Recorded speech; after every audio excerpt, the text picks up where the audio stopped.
to play now. Put me in the game now. I came here to prove it, I'm ready to do it, I can't be afraid now. Put me on the stage now, I'm ready to rage now. I feel like an animal stuck in a cage and I'm ready to break out. My time, none of you people can tell me to stop. This time, like the last time, you better get ready to race to the top. I'm ready to do this, show you what the truth is. I step on the field, it's time to get real, I'm feeling so ruthless. My time, none of you people can tell me to stop. Lower the lights down, hand over my crown, hand over my heart. I do this for my town, I do this for my crowd. So turn me up real loud. My time, none of you people can tell me to stop. Yeah. So what are you afraid of? Those feelings are made up.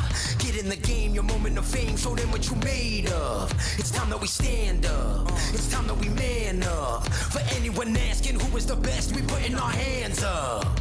My time, nothing can keep me from reaching the top. This time, like the last time, I'm moving so fast, I'm ready to ride. I'm ready to throw down, it's time for the showdown. I'm ready to rise, don't be surprised, I'll take on the world now. My time, none of you people can tell me to stop. Lower the lights down, hand over my crown, hand over my heart. I do this for my town, I do this for my crowd. So turn me up real loud. My time.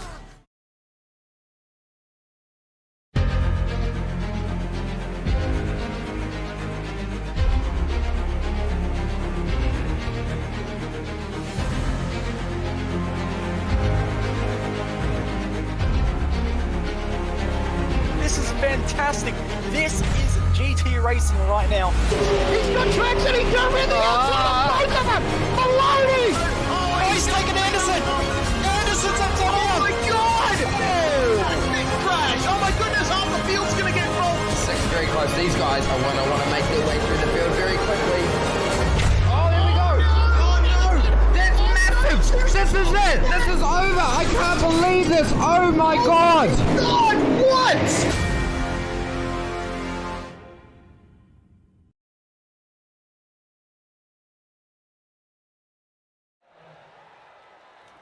Welcome to Ozicar Formula Skip Barber Series, and we are back at USA International Speedway. It's a new season, but we are back here at the US short track because it delivered such great action last time out. Away from the Enduro format, we're back to the regular Ozicar 2-race format.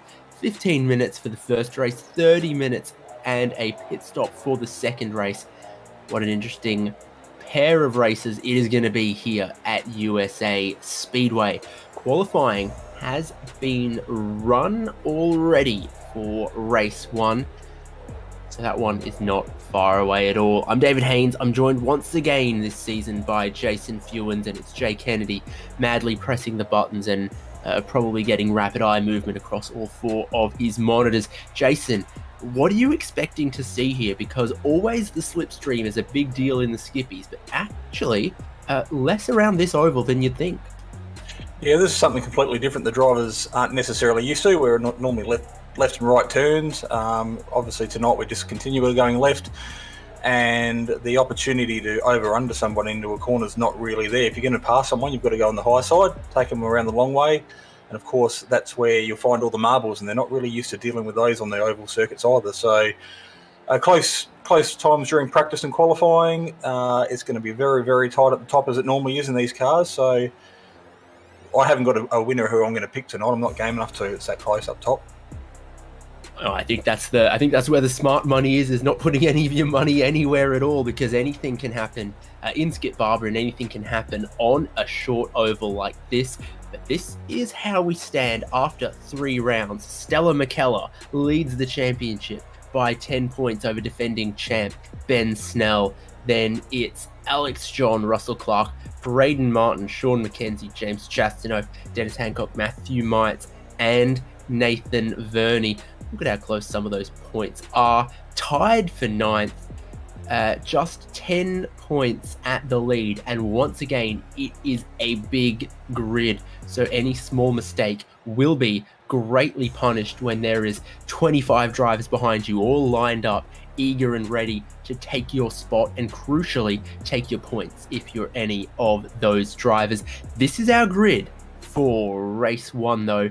Matthew Mites on the pole, and look at those oval lap times, just 24 seconds, even in these Skip Barbers around this track.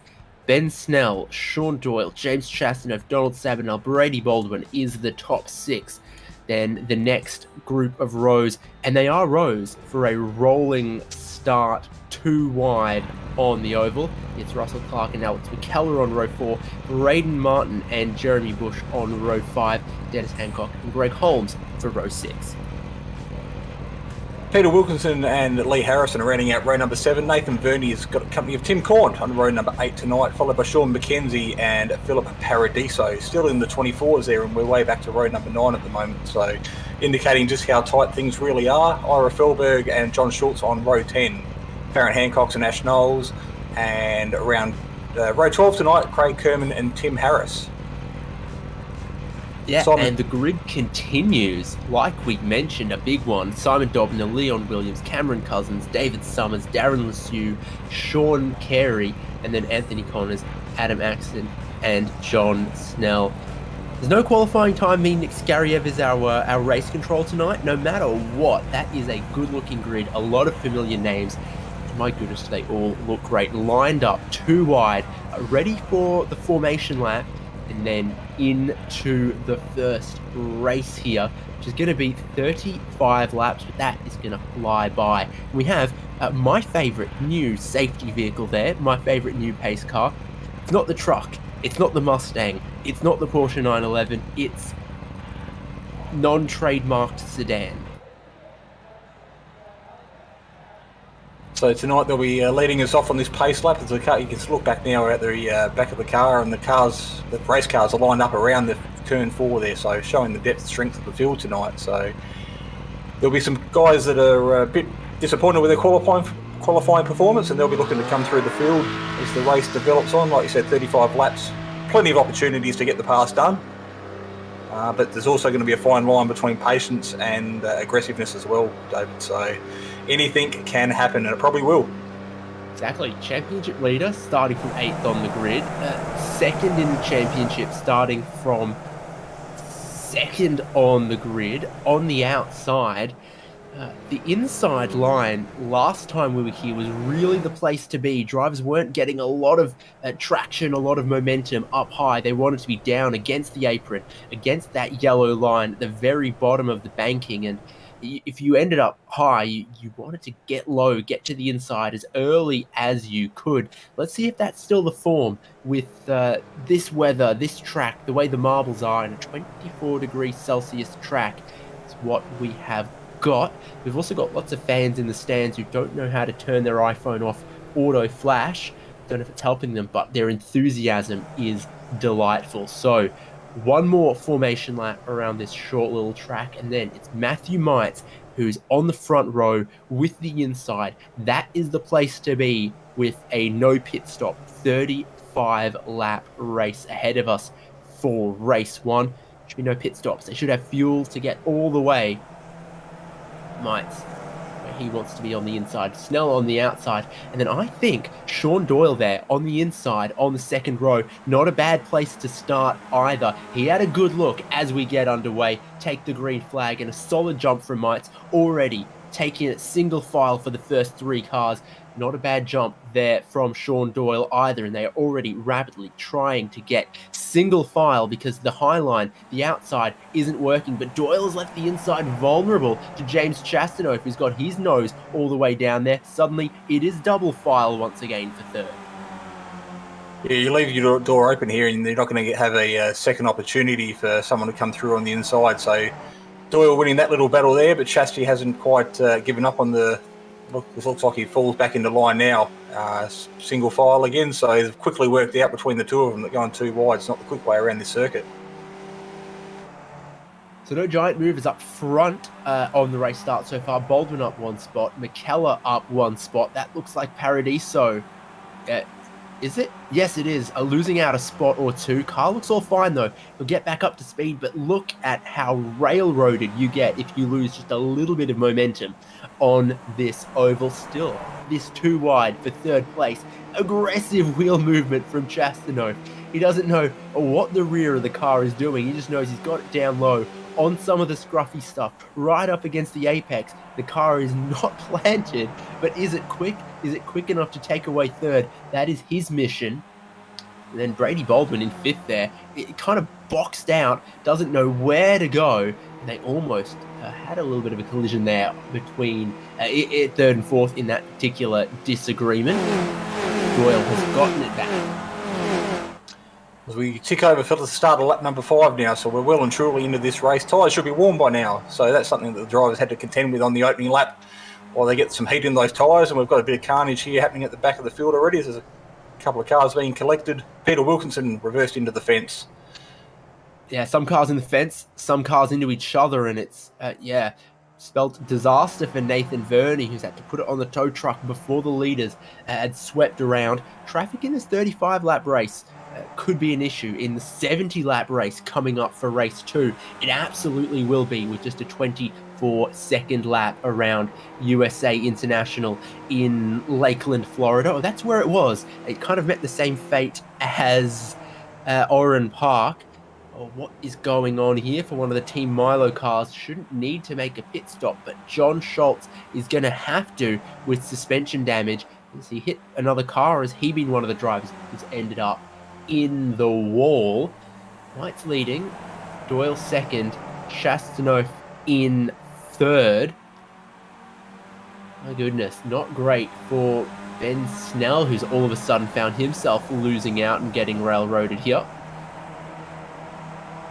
Yeah, looks like we've had another spinner as well on the exit of turn 4. So there's still some people coming to grips with the grip level of the track. So it looks like we've got a new leader at the front as well. Yeah, so Doyle, super aggressive, has gotten to the inside of Matthew Mites. Now look at Mites, up high, up against the wall, has Chastanov down the inside.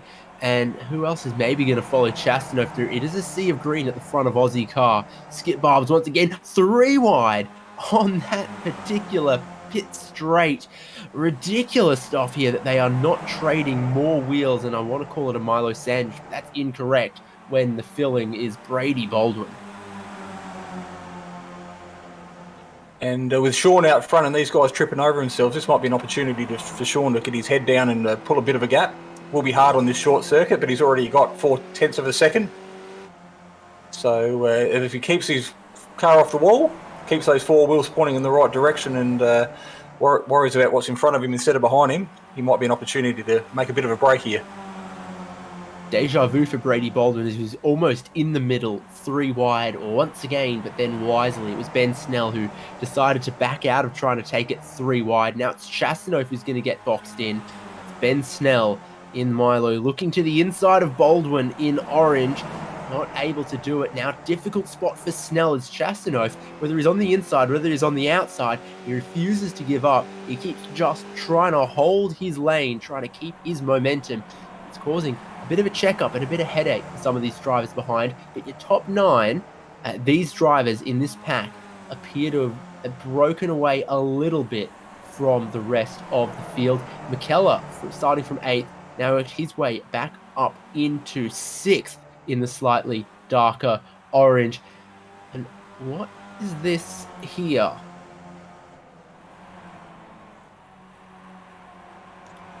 So Harrison and Hancock battling over 11th and 12th. More carnage, though, for the Skip Barbers on the short oval.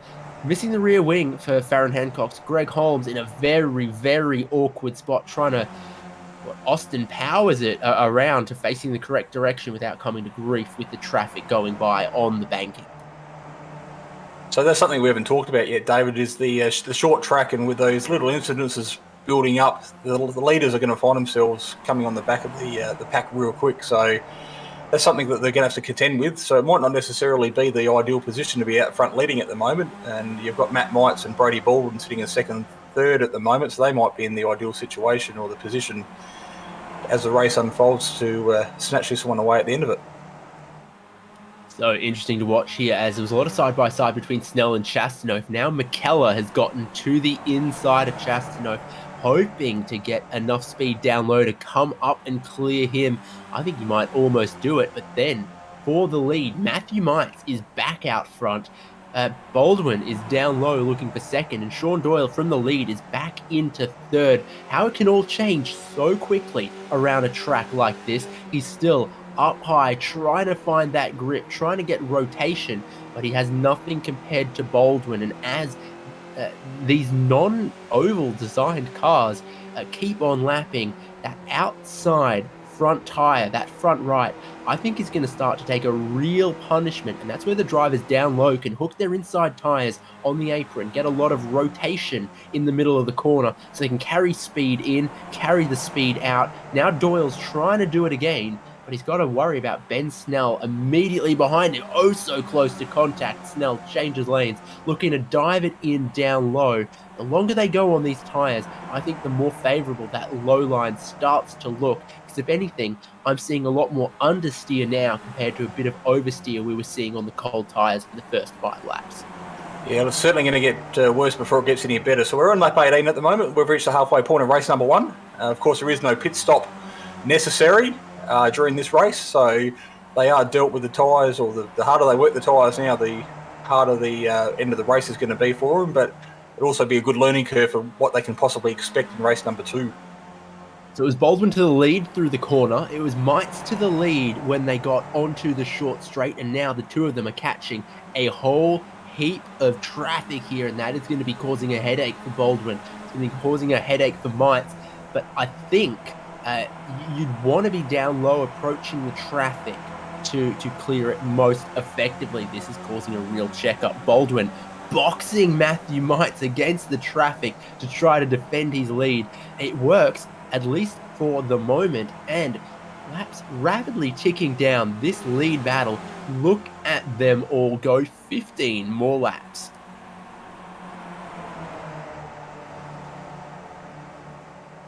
Looks like Brady Baldwin sitting out front at the moment. He's got a 10.5 second lead over Matty Mites and Ben Snell, with Sean Doyle there just half a second off the leading car at the moment.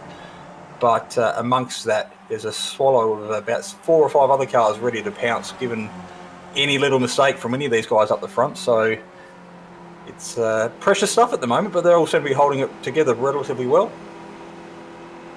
Certainly, it's all looked relatively clean in the top 10. Deeper in the field, we've seen other drivers coming together, drivers losing control, going for some spins. I think, what do I currently see? 5, 6 cars on the pit lane at the moment, and some others that are a lap down. Only 12 or so drivers, or maybe 20 or so drivers on the lead lap. So it's been tough in the mid-pack. It's always going to be with a lot of cars on a short oval. That's why they kind of run heats and stuff typically around a track like this for late models and other short track oval racing cars. But in proper Aussie car tradition, we love a big grid, and this is a tantalizing combination, but it's proving tough to have space and a clean race in the middle. Up front, though, the talent is on show. Baldwin diving down the inside of the traffic, because with 12 to go, he refuses to be held up. And now, this could be critical. Puts a car between himself and Ben Snell. That car is John Snell. Oh, that could be an interesting dinner time conversation at some point. So Brady Baldwin is cracking into the 23-second mark there with the 23.99. So he has well and truly got himself in a rhythm now. Had a qualifying time of 24.49. So once these tyres have heated up to the point where they are now and they've lost a little bit of fuel, this is where you're really going to see these drivers get the absolute most they can out of these Skip Barber cars. Poor man Matthew Mites is getting held up high here, and for someone who led a whole heap of laps, he's back into 6th now. Could be 7th momentarily, as some of the Team Milo cars are trying to leave him up high. And I think he's really found some of the discarded rubber and the greasy stuff and the nasty stuff up high. You don't want to run all the way up against the wall in these cars, in this track condition. You want to be down low as you can against the apron, and he has really, really washed out. But Baldwin Ben Snell. Ben Snell's gotten his nose down low. He's got 2 tyres on the inside of the yellow line, 2 tyres on the banking. Somehow, that's been a quick line for him, and he's going to hold down low, throw it in with speed and gusto, but Baldwin up high is not letting go of this one just yet. Same is happening over 3rd and 4th. But now Baldwin is able to take the lead away, and that's Doyle trying to hold on to 3rd. And who is it sent all the way up high, losing out a bunch of positions? Oh no, McKellar gets turned by Chastanov. Ouch. For the championship leader.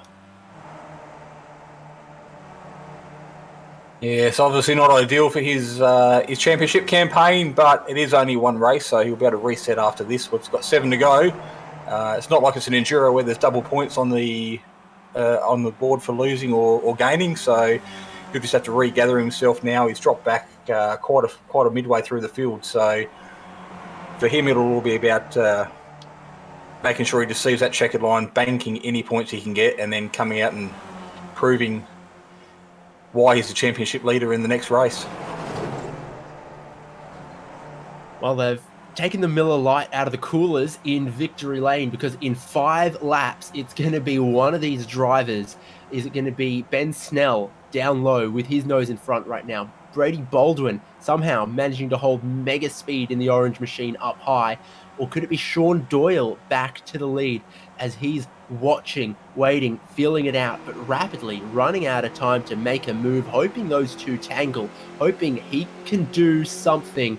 Top 3 have got a little bit of a space over the cars behind. If they keep battling like this, side by side, it could evaporate in a matter of corners, in a matter of laps. You're right on board with Doyle in 3rd place, watching the battle for the lead. And again, down the straights, the car up high gets the nose in front. Through the corners, the car down low gets their nose in front. If they keep holding like this, in 3 laps time, we are going to need a photo finish. We're going to need the high-speed camera. We're going to need the laser timing, because they're doing very comparable lap times. It's just a matter of who has their nose in front at that halfway point down the straight, where the timing line is, where the checkered flag waves. Baldwin throws it into the corners with such aggression, and then also manages to get speed off the corners. But it's Ben Snell down low with the speed right in the middle of the corner. They're running out of time. They're running out of laps for this, and Doyle, watching him too wide, just can't do anything about it, save for a 3-wide Hail Mary. And I don't think that is wise to do when you're looking at a podium position. It's going to be the white flag. Barney is beating the life out of it, and that's Ben Snell blocking out Sean Doyle. But it gives a lot of extra speed to Baldwin up high. Baldwin could almost get clear here, and he does. Just turns 3 and 4 to go. 2nd and 3rd are too busy worrying about each other. Sean Doyle's going to need a nose job. Brady Baldwin doesn't need to worry about them at all. All of a sudden, the weight is off his back. He's going to take a win. Still going to need that camera. Still going to need the timing to confirm it. But wow, Baldwin up 5 positions in a sprint race to take the win. Ben Snell knocks the nose off of Sean Doyle, but they still complete the podium. Yeah, there's still little battle packs finishing crossing the line as we watch the cars through there. So there's, I think they finished 18 cars on the lead lap, 20 cars on the lead lap. So after 35 circulations around this short little circuit, it was a good number of cars that managed to stay on the lead lap, keep themselves out of trouble. But none of them did it better than Brady Baldwin there. Ooh and fireworks in the sky, and they are for Brady Baldwin taking a win in Ozicar Skip Barber Series in our first race of tonight. And he really had speed on a higher line that no one else could manage, that Ben Snell couldn't hold off, and that Sean Doyle sticking his nose in the battle. It's actually a bit of a saving grace for Brady Baldwin. Then the remainder of the top 10 goes Russell Clark, Donald Sabinell, James Chastanoff, Matthew Mites, Braden Martin hanging around the back of the top 10, Lee Harrison and Dennis Hancock. Biggest mover in that top 10, Lee Harrison, from 14th on the grid to finish just 5 seconds off the lead. Yeah, Jeremy Bush and Tim Cornett there in 11th and 12th, followed by Alex McKellar after that little contact with James Chastanoff there, probably 2/3 of the way through the race. Tim Harris in 14th with Sean McKenzie doing a good job rounding out the top 15, Ira Felberg, Ash Knowles, David Summers, Simon Dobner, and then Darren Lasue. That's your top 20 tonight. Yeah, and then you said it, 20 cars on the lead lap. Falling off the lead lap is Leon Williams, Craig Kermond, Adam Axon, Farron Hancock, and Sean Carey. 2 laps down for Greg Holmes. John Snell, well, he got tagged in some of those issues, and we saw him going 1 lap down, at least when the leaders came past him. Then, yeah, a sad race 1 for Cameron Cousins, Philip Paradiso, Anthony Connors, and everyone else below them. That's Peter Wilkinson, Nathan Verney, and John Schultz. My goodness, some big names right there at the tail end of the field. But lucky for all of them, we've got another race coming up, another qualifying session. So it is a big reset. They all get to go again in the feature 70-lap race. That one coming up not too long. So don't go anywhere here on Simspeed TV. This is Ozicar Formula Skip Barber Series, brought to you by Simfinity, Locked On iRacing Podcast, Prestige Trophy Badge and Engraving, 24/7 race control. We've had 35 laps. We've got double that still to come in just a few minutes.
Yeah, so we're using the VRS Direct Force Pro this year. We have a wheel adapter right here, so I'm using the rim I used last year. But the motor right here produces a lot of power, a lot of precision, and it helps me, just feel the car more, feel the car a lot quicker. Especially, this week we're at Sonoma. I can feel it, when it hits the curbs. Any little change in the car, the wheel reacts a lot quicker than your typical gear-driven or belt-driven wheel. For example, if you're on oval and the rear tires break loose, force feedback on it corrects a lot quicker than your typical wheels. There's no resistance pretty much as far as being able to make quick corrections on the wheel. So all that, paired with how precise the wheel itself is, it makes it to where it helps you as a driver, to find that extra hundredth or thousandths of a second. So when you're getting a direct drive wheel, especially the VRS wheel, it's heavy duty. It's got good weight to it, it's not a plastic toy. It feels like you can really beat up on it. A lot of people have issues with their plastic gear-driven wheels just kind of breaking after a couple years. This thing just feels like it can go forever. The forces are really strong where if you might have to let go of the wheel if you get into the wall. You can adjust all that with the settings on it and stuff, but the wheel itself doesn't play around. It's got way more strength than you could ever need, and that's what makes it good, that you can adjust that down to whatever the car needs. So initially you'll be able to get the controller box and the motor together, and eventually you will be able to add a rim onto that option. they'll also be including a button plate on it to put on the rim to have all sorts of different buttons and functionality. Also, pedals are coming, so that's a pretty big deal as well. Hasn't been covered too much, but the goal is to also have pedals to go along with the Direct Force Pro. So that's pretty exciting. The wheel feels good. It feels very much like a real world steering wheel. You just kind of feel like what you would imagine the car to feel like. A real steering wheel in a car is very smooth, it's very direct, very quick, and that's what this wheel feels like.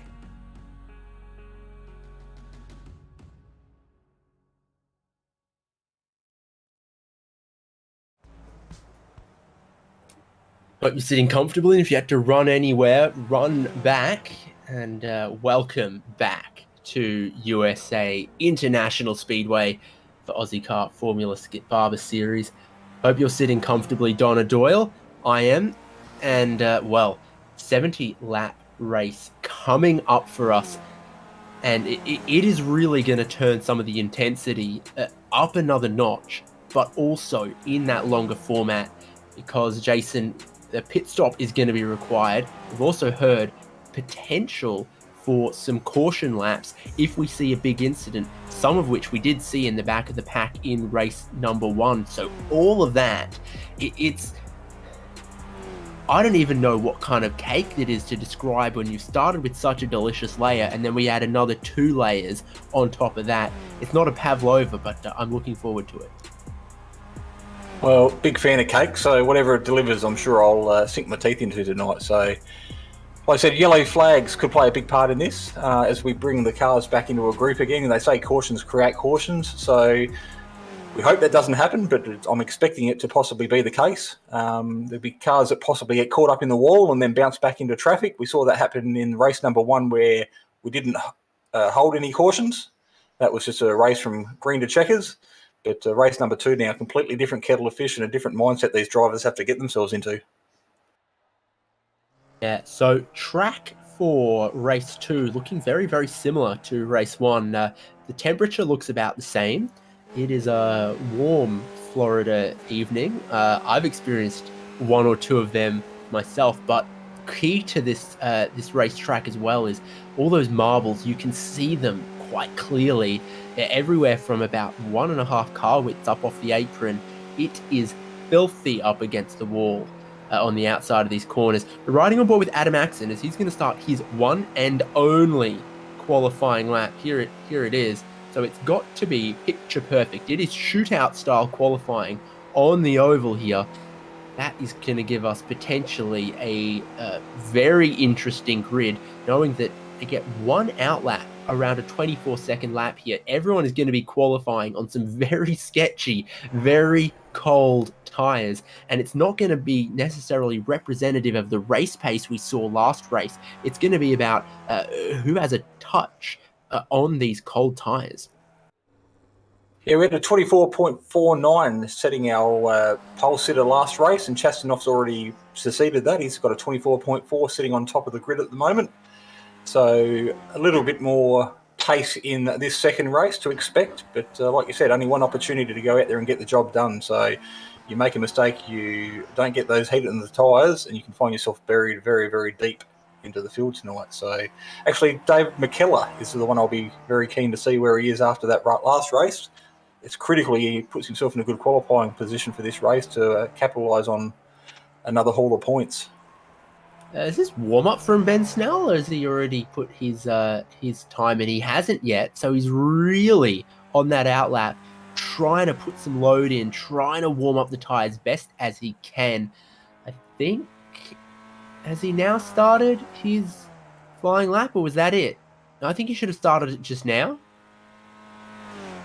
No, what's no qualifying time for Ben Snell? Started on the front row, ought to be of last race, ought to be leading the championship at this point.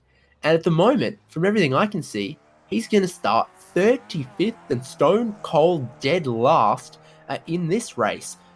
Wow. So then you got to throw your eyes. Where is Alex McKellar? Well, he is P5. Okay. Yeah. So that's pretty good for McKellar. Promising signs after a real loss in race one, that he's going to start potentially P5, still a couple more drivers yet to potentially put a time in. We're looking at one of them, race one winner Brady Baldwin, but then also Sean Doyle without a time yet. Oh, he's missed out on a time.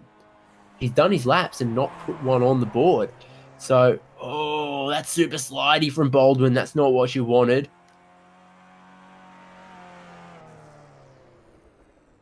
That's those cold tires, isn't it? Brady Baldwin, the race one winner, is going to start out at 25th, and that's because he lost the rear through turns 3 and 4 on his one and only qualifying lap.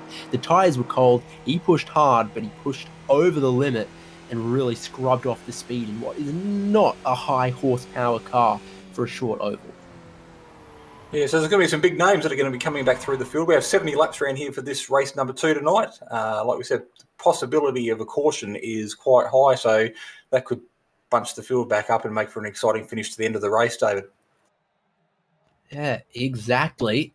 Everyone has had their opportunity at their shootout qualifying, and it's still Chastity on the front row, on the inside, what's considered pole position. He's sharing that front row with Donald Sabanel. Then it is Russell Clark and Sean McKenzie. Alex McKellar is going to start row 3 with Jeremy Bush. Then Ash Knowles, Tim Harris, Braden Martin, John Schultz, Dennis Hancock, and Cameron Cousins. That is our first 6 rows. Again, very tight at the top. Row number 7, less than half a second off the pole sitters time. Tim Cornt with Philip Paradiso alongside of him. Ira Felberg and Greg Holmes there in row number 8. Simon Dobnell partnered with David Summers, rounding out row number 9. With Adam Max and Peter Wilkinson on row 10. Matty Mites and Farron Hancock's there sharing row 11. Darren Lassou and John Snell, who's found himself way back in row number 12. Then the remainder of the grid is Leon Williams, Brady Baldwin, Nathan Verney, Anthony Connors, Sean Carey, and then, with no qualifying time, he's not alone, Ben Snell, because there's no qualifying time from Lee Harrison. Xkariev, I do believe, is race control. Then someone has gone and joined the second session as a driver, not a spectator. Craig Kermond and Sean Doyle with no qualifying time either. Some of the drivers that we saw a great showing from in race 1 are really, really deep in a big 30-plus car grid for race 2. So pole sitter from race 1, Matthew Mites, is going to start out of 21st for race 2. Championship leader Ben Snell is going to start out of 30th. What else? Oh, race 1 winner Brady Baldwin is going to start out of 26th. Start of a race like this, you always expect to be looking at the top 5, but you always need to look at the back 5 for some of the real form drivers from race 1. This is... They put it all the form from race 1 into a cocktail shaker, and I don't know what to expect out of race 2 other than excitement, strategy, intrigue, and whatever you imagine might happen is no guarantee. Slim odds on everything. Yeah, so inadvertently, they've almost done a reverse grid for some of these drivers that are used to being at the pointy end of the field, but tonight they're going to have to fight their way through. They've got 70 laps to do so, so we are ready to get under pace car conditions to get this one underway. Give me the best shot of the pace car we can get. It's the newest of 4 pace vehicles on iRacing. It's the sedan. We ride on board with it, and I love it. The lights are out, but it's maybe not the last time we see that pace car tonight. Who knows? It does. I'm a fan. I don't know. Yeah, I can't put my finger on what it actually looks like. It's a bit of a Lancer front end and a bit of a funny rear end, and everything in between's I just can't quite work out. So it's a Sonata, Stinger, Avalon, Lancer. Yeah. hybrid. Sure is, but in a minute, we're not going to be looking at it. We're going to be looking at 33 Skip Barbers and your pole sitter, James Chastanoff, and what kind of a start he's going to get. Pole got a very, very good launch in race 1, but it proved oh so difficult to walk away with any kind of advantage. You're immediately thrown back into the fight. In the case for 70 laps here. So who's going to pit early and immediately go off the lead lap on the short track versus who's going to hang it out there in a big grid on a short track with Skip Barbers? This is something that I'm sure many of them are spending this pace lap thinking about, but now they got to think about the start. They got to think about the green flag. There it is, but Chastanoff has already opened up the horsepower. He is away. Sabanel, Russell Clark, everyone else forming back into single file. The exception being Alex McKellar has got a great jump. He's up into 4th, stealing one away from Sean McKenzie. Plenty of side-by-side here. And these are the early pit stop takers. The pit entry cam is going to see a few takers, including pole sitter James Chastanoff, Ashley Knowles in there. And then you can see some others. Oh, contact at pit entry, different closing speeds coming to the pit lane speed limit. Lucky for them, they both ought to be able to limp it to their pit crew and get it polished out right quick, except I don't see that happening for the Milo car. No, quite Snell, isn't it? The championship leader hasn't been able to get that damage fixed at this pit stop. He's still waiting there. This is a long stop for Ben Snell. Now he's away. That has hurt him. So while he's having his own woes, his teammates, the 2 Milo cars, are out in front at the moment, leading the way. We are already on lap number 3 as we see another Milo car peel off into the pits there. That's John Schultz making his way down through, and he's got Matthew Mites for company. Well, that is nearly 10 cars that have already pitted. Well, Sabanel, Clark, and McKellar remain out front, and that's the driver who's pitted. Now, exactly a lap down for... Well, 2 laps down. Wow, the laps come by real quick here. You spend 24 seconds stationary in your pit box, like Ben Snell, and that's a whole lap at this track, isn't it? Here's Jeremy Bush as well. My goodness, you are going to need a lap or 2 for this to sort out, and then it could go all the way till right at the end where the compulsory pit stop window ends. So Donald Sabanel leading the way, Russell Clark there, side-by-side teammates there, so they'll be working pretty well together. They know how each other's race, and they won't want to be doing anything to jeopardise it. A long way to go here tonight. So Alex McKellar, championship leader, currently sitting in 3rd. He's up 2 positions as well. So he so far has kept his nose clean in these opening laps. Biggest numbers that I see on my timing screen here. Brady Baldwin plus 18 right now. Sean Doyle plus 23 right now. Both of those drivers from deep in the field. We mentioned it earlier. They've stayed out while others in front of them have pitted. They've also picked off a handful of drivers. Look at that. Started 33rd, 7 laps in, 2-3 minutes into this race. Is already knocking on the door of the top 10 is Sean Doyle. And now we'll see if that remains the case when he clears his pit stop. But staying out, certainly giving him a chance to battle, chance to flex his muscle, and potentially overcut a handful of drivers who have stopped early. David Summers looking for the over-under. How deep is he going to be able to throw it towards the apex? Real deep. Too deep, contact, around and into the wall goes Sean Doyle, and it's triggered another big incident. Other cars spinning to avoid, other cars hitting the spun cars avoiding. 4, 5, 6 cars involved in all of that one. And for Adam Axton, he is parked in a real awkward spot. Everyone going up high, down low, streaming around him, and I'm sure he's got no drive with that wheel like it is. Now looking all sorts of sideways that left-hand rear, so that was potentially the safety car we were looking for, but it seems like things are still underway. So Baldwin's in the wall. Race 1 winner Brady Baldwin stuck in the concrete wall.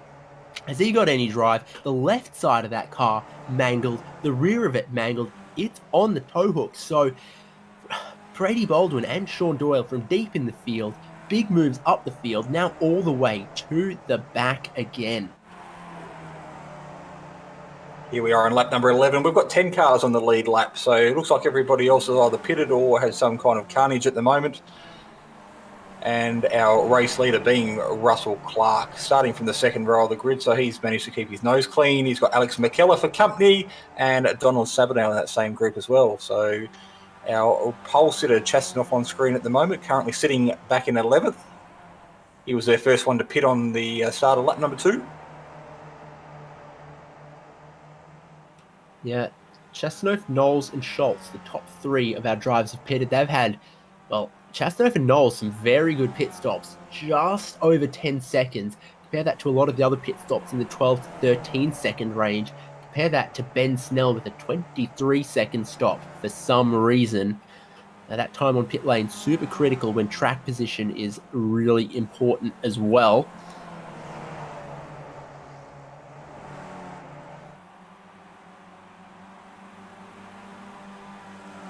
Aaron Lesieux started 24th, running 23rd, but he's cleared his pit stop, and there's a bunch of drivers in front of him that still need to pit, so he could even springboard even higher, battling with Leon Williams and Peter Wilkinson, and being caught by your new race leader, Alex McKellar. Looks like that might be Nathan Verney up in front of him there. Battled a little pack with David Summers and Philip Paradiso, I think it might be. So these guys will be watching their rear mirrors, knowing very well that the green wall of Top Split TV and the Milo cars are trying to make their way through the field. Yes, indeed. Meanwhile, Sean McKenzie in 5th has just set the fastest lap of the race. And, of course, that makes him fastest car out on track on the previous lap as well. Savinel just exactly matches that one, but still, McKenzie being scored as having the fastest lap of the race at the moment. Your top 3 maybe going to start getting held up through the traffic here. I give that more than a maybe. McKellar can't run the line he wants to. Summers on the pit lane to take that compulsory tyre change, and now your top 3 are going to get down low, get released through all of that. But 4th and 5th, I think, are just starting to creep back towards them a little bit. That's Braden Martin and Sean McKenzie. Here they are. Martin in the locked-on livery. McKenzie, as always, running the kind of golf colours.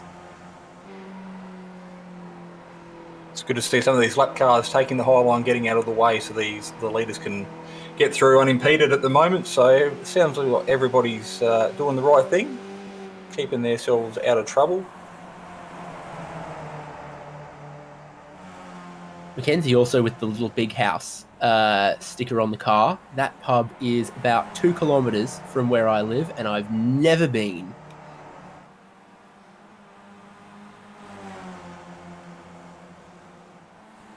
But no shortage of other ones in my region in Brisbane. Here, more side-by-side battling, and when you see that in front of you, in Jeremy Bush, you just don't know where to go, because 3 wide is an impossibility if you get held up high with those marbles. He's looking for an over-under, though. Find more rotation, a slightly lower line, and that's going to help him.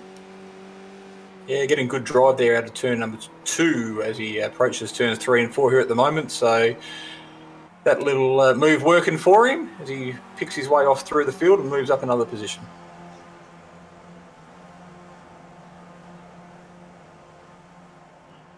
So he does. He's got Simon Dobner immediately ahead of him next. And then a little bit more gap from then. But the 3 drivers at the front, steadfastly refusing to pit, really wits about them with all of this traffic. Cars that have...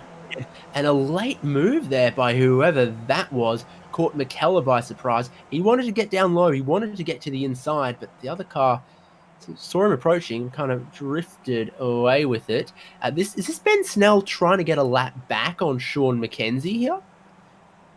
That's what it is. So McKenzie in 5th, up high, bit of a wiggle. Ben Snell has already pitted, but knows that he is seriously battling Mackenzie by the time Mackenzie makes a pit stop. So Snell, down low, I think has unlapped himself on Sean Mackenzie. This is the short track strategies is you make your pit stop early and you're going to be off the lead lap. Yeah, confirm that. James Chastanoff, leading car to have made his pit stop, is 3/4 or 7/8 of a lap behind your overall leader, Alex McKellar. And you only got to go to the next car to have made their pit stop. Ashley Knowles, he is off the lead lap. Yeah, so McKellar up 4 positions from where he started, but our race pole sitter who started the race is actually down 9, back to 10th. So big change from what we saw the times set the grid in qualifying. It's amazing what can happen under race conditions where the unexpected tends to happen. So these 2 Miley cars at the moment sitting at the back of this top split TV, Skippy shadowing every move, waiting for a mistake.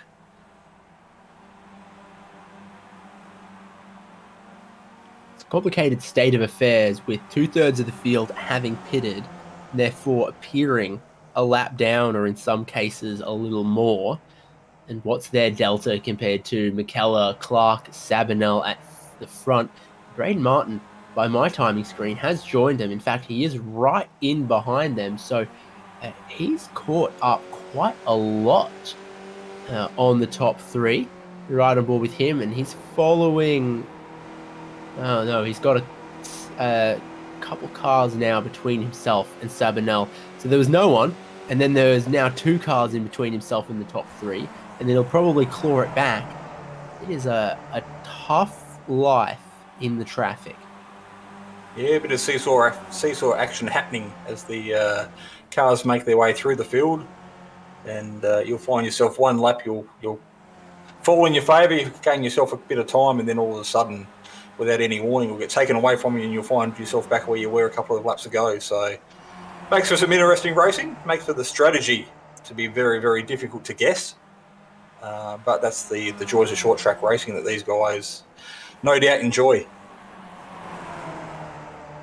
I mean, it takes the strategy of a regular road course and turns it up a notch when taking a pit stop puts you off the lead lap. You might be battling someone for position. You decide, bugger this, I'm going to take my pit stop. You do that, and then you come out wheel to wheel with them again, except this time you're a lap down. So that, a very, very interesting dynamic that can transpire, including this here. Schultz, Knowles, battling over 11th and 12th with... is that with a car behind them or with a car in between them? It might be Lee Harrison, I think.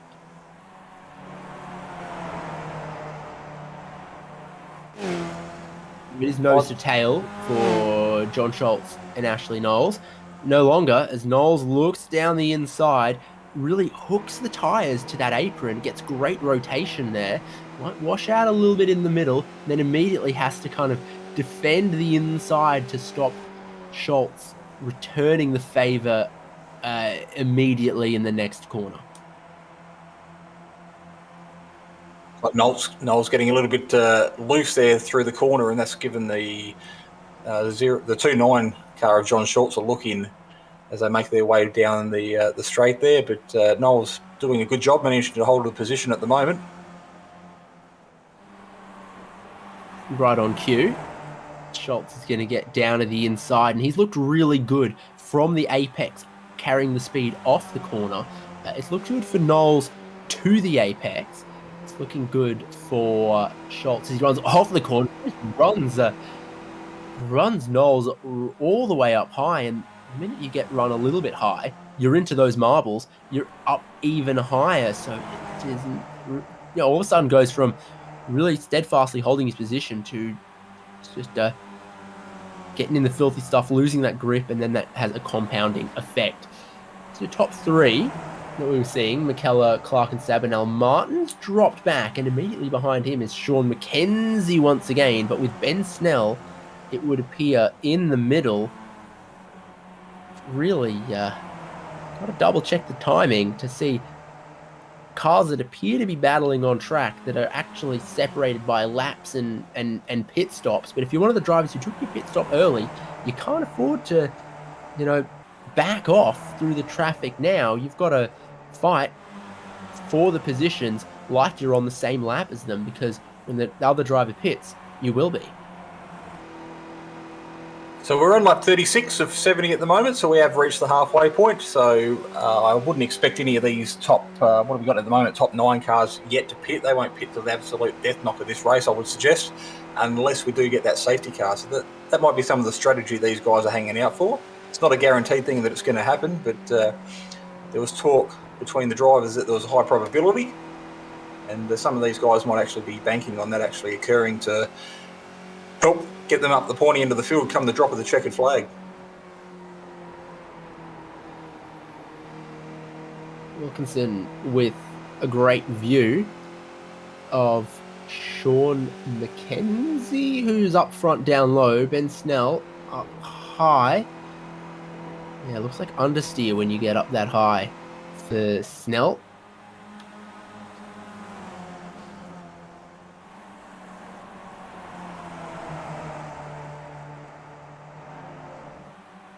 So the fight for position 16, 17 and 18, I think, on the screen at the moment. So you don't have to look up the front of the field to be entertained here tonight, guys. It's little battle packs forming everywhere, and they're fighting just as hard in this little group here at the moment as what the top 10 are fighting for. So everywhere you look, there's opportunities to witness some great racing here in this Ozicar Series. Sabanel with the fastest lap of the race last time. And near matches it again, so he's closing back up to McKellar and Clark up front. And maybe he's saved a little bit of the tyres, or he's finding a lot of speed that could help him in the second half of the race. 3 of them running in absolute formation at the moment. McKellar from Clark from Sabanel.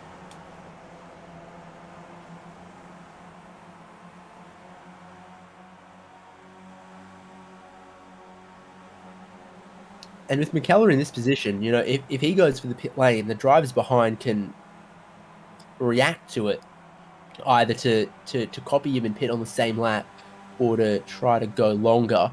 If the drivers behind try to pit early, McKellar's not able to react to it. So I think with the top 3 and a pair of teammates stacked this close, being the lead car of McKellar, strategy-wise, isn't necessarily beneficial.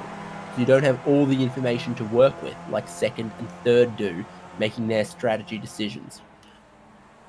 The other thing to consider, David, is Alex normally has a wingman right beside him, giving him another option or a bit of protection. But tonight, nowhere to be seen. He's got those Milo cars shadowing every single move that he makes, waiting for a mistake. So at the moment, he's sitting out on the front of the field all on his lonesome, and he'll be in a bit of a situation or a environment he's not necessarily used to.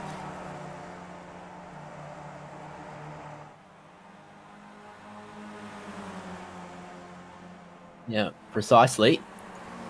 What's he going to do? 26 laps to go, and yeah, you always feel like if they hang out this late for the pit stop, they're going to wait right to the end of that window. There's rarely much benefit from sitting on the fence, going middle of the road. Either it's early in the pit window or it's late in the middle. You're kind of, what's the opposite of best of both worlds? You're missing out on one opportunity and missing out on the other.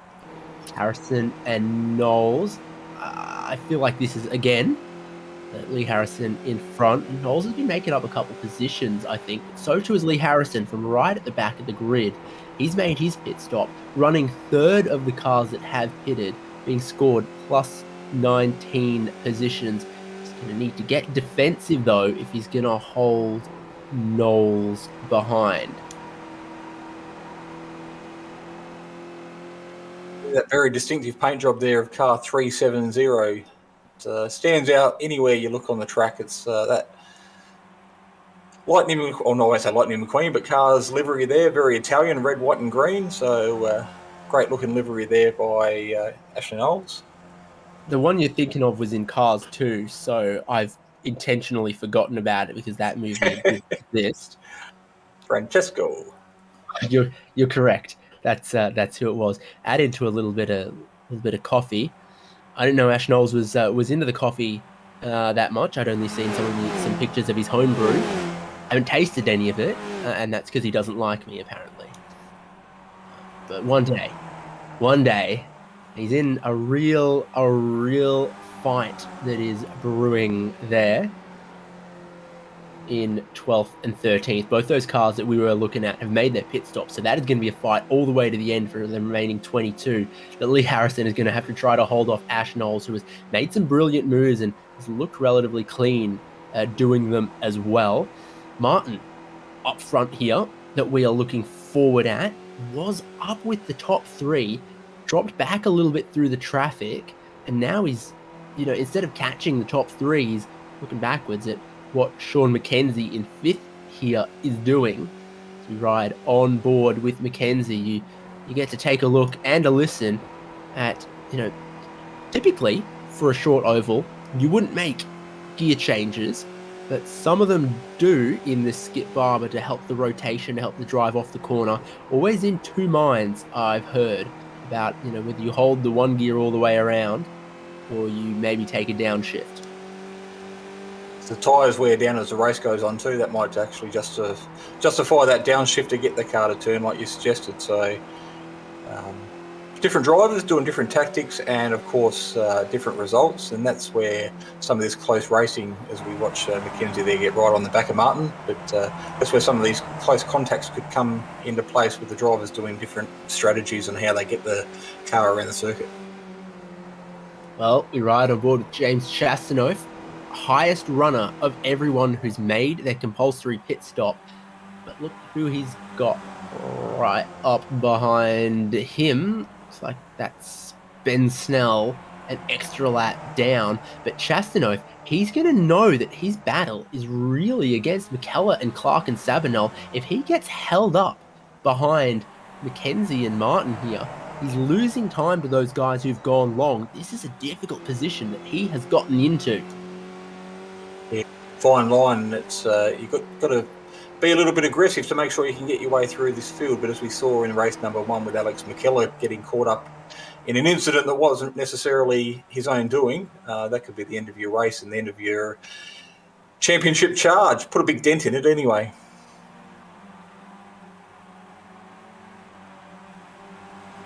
Chastanoff doesn't know what to do here. He wants to get past McKenzie, but he's aware that he is technically a lap down to McKenzie and Martin, who are battling in front of him.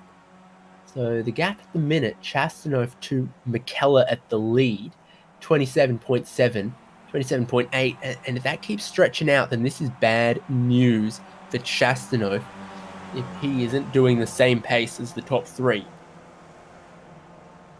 Yeah, so what Chassis will be hoping is that McKenzie actually gets the move made on Martin and or forces a mistake between the two of them, and then he can sneak through underneath, and then that'll give him a bit of clean track in front to get his head down and try and bridge that gap that he's slowly going backwards at the moment.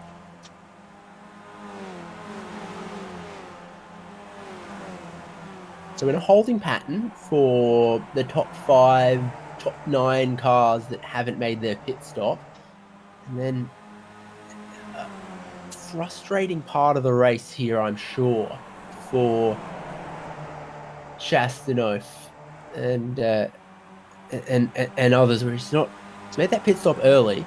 He's not able to push forward and unlap himself against some of these drivers at the minute.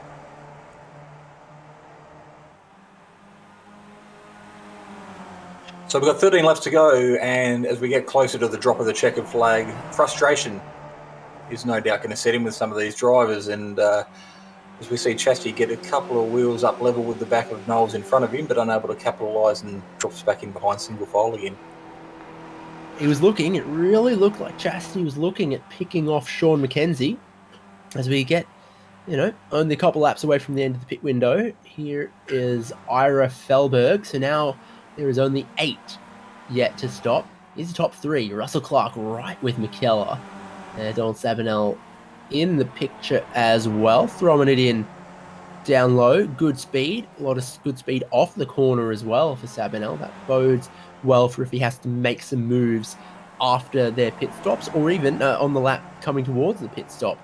Wouldn't be a bad time to try to spring a pass on McKellar. These guys are only a little bit ahead of Martin and Mackenzie as well, which is one of those places on track we were keeping our eyes. And Chastanoff still stuck behind 4th and 5th at the moment, probably willing those guys to pit early, get out of his way. Oh, here he goes, aggressive down the inside of Mackenzie, and easily done. Now he's going to have to do the same to Braden Martin, and then if he can pump in a couple good laps, that'd bode well for Chastanoff, and he is going to get down the inside of Braden Martin, who I think has let him go there, manages to just chop down in front of Sabinell. We'll know if Martin just holds in line here behind Chastanoff, and he does. So I feel like after a lot of laps, knocking, Martin and Mackenzie have kind of rolled over and let him have that one. And also, for Martin, he's managed to stick another car between himself and Mackenzie, who's really just lost a couple positions there. Martin and Chastanoff's teammates, I'm sure they're in the same locked-on Discord at the moment, so Martin would have been well aware that Chasty was coming through on the inside, so not exactly team orders, but team cooperation going on there. But just as we were talking, David, you can see Chasty's lap there was a 24.2, and that's the exact same time as what the leaders were doing. So now he's cleared Braden and who was he battling with there? Mackenzie. Mackenzie, of course, yes. So hopefully bit of clean air in front of him as these guys here still put in some consistent lap times. Maybe, just maybe, he might be able to get that gap down a little bit to make this end of the race ever so exciting.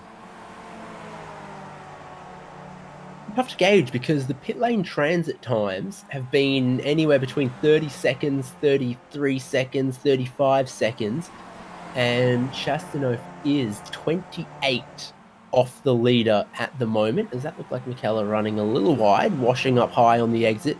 Might have had to have just rolled out of the throttle. 5 to go. It means that there's only a minute or so until that top 3 are going to have to pit. Dennis Hancock is getting that done. Who else did I see getting it out the way? Ashley, no, not Ashley. Paradiso, that's right. There was a few others, so now we're down to just the 6 cars yet to pit. Your top 3, and Braden Martin and Sean Mackenzie, and Nathan Verney. Just those 6, 30-plus cars yet to stop with 4 to go. Chastanoff, 28 seconds away from the lead, has made his stop. McKellar going for the pit lane. Got to be careful not to wash out wide and hit that barrier. He's followed in by Donald Sabinell. This leaves Russell Clark all alone out front. Braden Martin in the lane. Sean Mackenzie carries on. Now there's just 3 yet to stop. Clark is going to get scored in the lead for a lap or so. Now he's got to dive down onto the apron, take it to pit road for this late pit stop. Between the reflective yellow cones is where it starts the pit lane speed limit. But Chastanoff, where is he going to be compared to Clark, compared to McKellar? Here's McKellar trying to get up to speed. Is that Chastanoff swooping around him on the outside? It is. Chastanoff ahead of McKellar, who was the race leader. Good stop for McKellar, but he just wasn't close enough, wasn't far enough ahead of Chastanoff. Chasty's going to pick up the lead here, I reckon, from McKellar, from Sabinell. And our race leader, as he put into the pits, has dropped back now as well. So that extra lap, he's actually seems to have lost those guys that he was battling with, although there's one of his Milo teammates coming up to pass him on the outside now with warmer tyres. Looks like Snell, again, was a lap down. So, coming to the white flag, Chastanoff leads Clark and McKellar. McKellar already up to speed compared to Clark, but neither of them are looking at all close enough to James Chastanoff. The early stop somehow has paid off big time for him. Doesn't even need to cut his way through the traffic, just needs to navigate 3 and 4 cleanly. And from the lap 1 pit stop, James Chastanoff cycles back through to the lead, his patience rewarded, and that is a feature race win for Chasty. It was the big G's. First one across the line, followed by Russell Clark and our race leader for a majority of the race tonight, Alex McKellar, car number 73, of course, our championship leader. So a good haul of points there for him, but there's still cars now just finishing, crossing the line, meeting Barney with that checkered flag. And their race is just about done and dusted as we watch the race leader tonight, race winner, Chastanoff. Fireworks to set off for him to celebrate his win. There's anything I know about Florida. They'll set off fireworks for any occasion. But yeah, what an interesting championship it is going to look like now, because McKellar had the championship lead, lost it to Ben Snell in race 1. Now he's gone and picked up a bunch more points than Ben Snell in race 2. It is going to be right in lockstep again. Swings and roundabouts, and some of the consistent drivers like Russell Clark, like Sean McKenzie are going to be right in the picture as well. But here are the results from race 2. James Chastanoff is still trying to do burnouts out there in the light of his own fireworks. So he's well pleased with his effort and his race pace across 70 laps. And in the end, just 1.7 seconds clear of Russell Clark after 70 laps. Then McKellar completing the podium. Don Sabinell, Braden Martin for a top 5. And then John Schultz, Sean McKenzie, Lee Harrison got to be the biggest mover in the race, plus 23 positions. Guy in the extreme air conditioning car kept his cool. And Tim Cornt in 9th, Ash Knowles in 10th. Nathan Verney there in position 11 is doing a good result, up from position 27 where he started the race. Dennis Hancock and Tim Harris in 12-13. Ira Felberg was the last car on the lead lap in position 14, and from there down, everybody off the lead lap.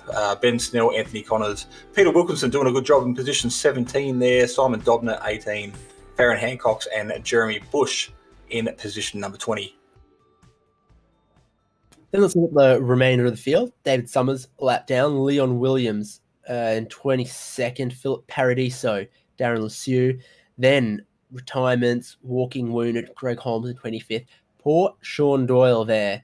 Led some laps, raced well both races. It just got sent up high into the barrier. And he's going to be 17 laps down. Sean Carey, Adam Axon, Craig Kermond, Cameron Cousins. And then John Snell, Brady Baldwin, the pole sitter from race 1, finishes race 2, 64 laps down as a retirement. And yeah, I think that's last, regrettably, in 33rd.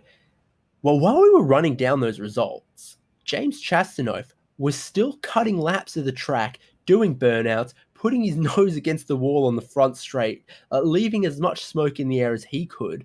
Everything I saw suggested he was mighty, mighty pleased with that result. And with any luck, here he is, James Chastanoff, lap 1 pit stop, therefore 68 laps, not leading the race.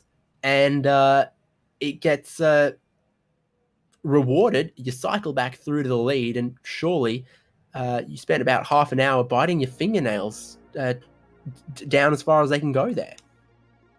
Yeah, thanks guys. It was pretty tense, kind of dropping back in the field and sort of trying to work out where I was, but when I sort of caught onto the back of the front runners, just being a lap down, I just sort of thought, oh well, I can use the slipstream here, I can close up on them and just keep that gap up. So yeah, it's pretty tense as lap traffic came through, just if I would break away or not, or trying to negotiate a couple of the guys who are a bit slower but still a lap ahead. So yeah, a bit of a gamble, but finally pays off. A lot of laps for you there, looking at Braden Martin and Sean McKenzie. Well, you were technically a lap down to them. Eventually you did sneak back by them, but surely, I mean, it's paid off today, but there was a big risk with that early pit stop, knowing that taking a pit stop basically costs an entire lap here. Yeah, that's the thing. I mean, we were talking about it before with the rest of the team, and just it's sort of going back and forth, do we do it or do we not? But I was pretty committed, and they'll tell you that. I was pretty committed. I was going to pit doesn't matter. Even before I'd even qualified pole, just gonna pit early and then just get it all out of the way in case there's an accident or whatever. Just get it done early and see how that goes. So, yeah. And Series has returned here to USA International. Is it? Well, the thing that stood out to me is how much gnarlier those marbles up high looked.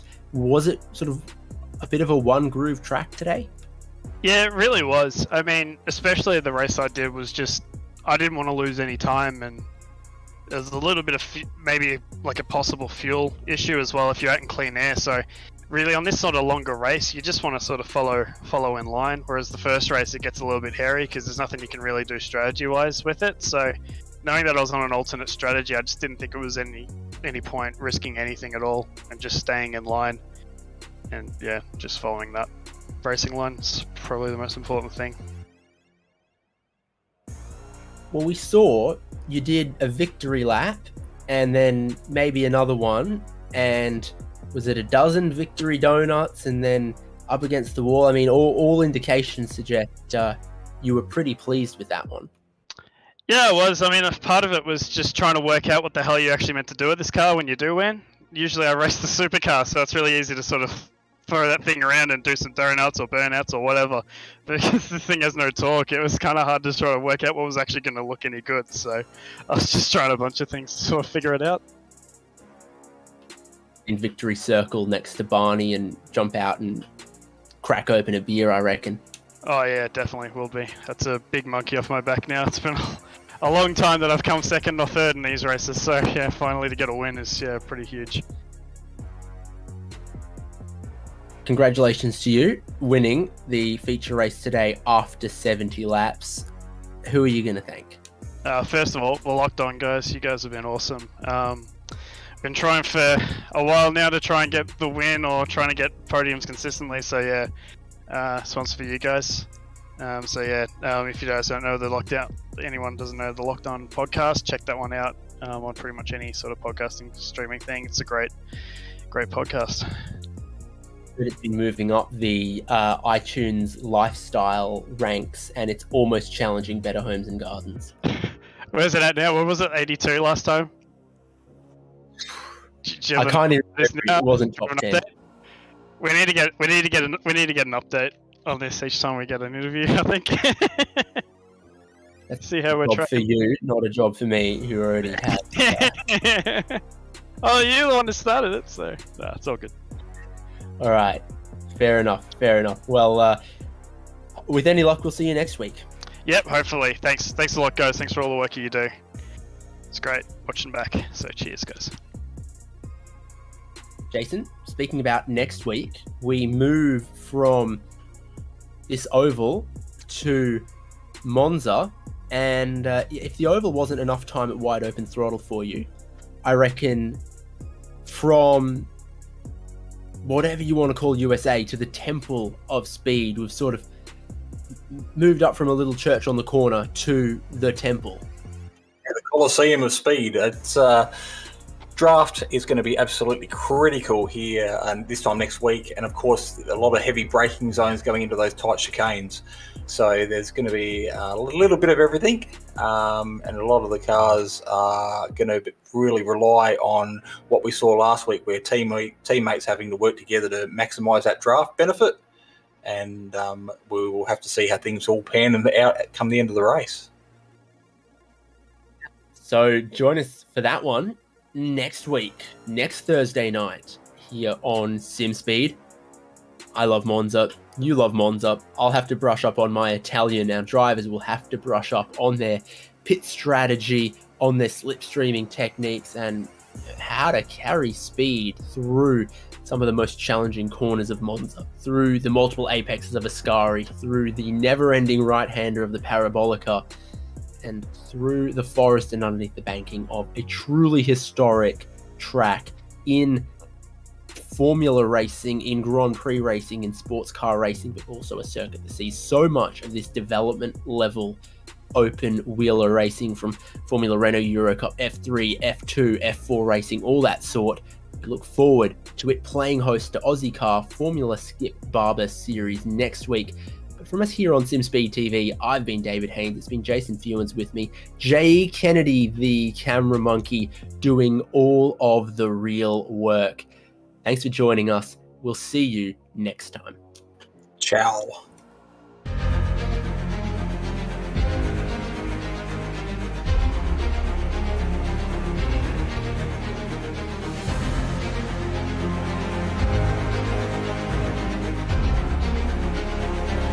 This is fantastic.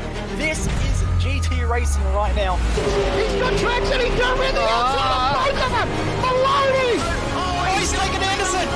Anderson's up to Oh my God. Big crash. Oh my goodness. Half the field's going to get rolled. Second very close. These guys I want to make their way through the field very quickly. Oh, there we go. Oh no. That's massive. This is it. This is over. I can't believe this. Oh my God. God, what?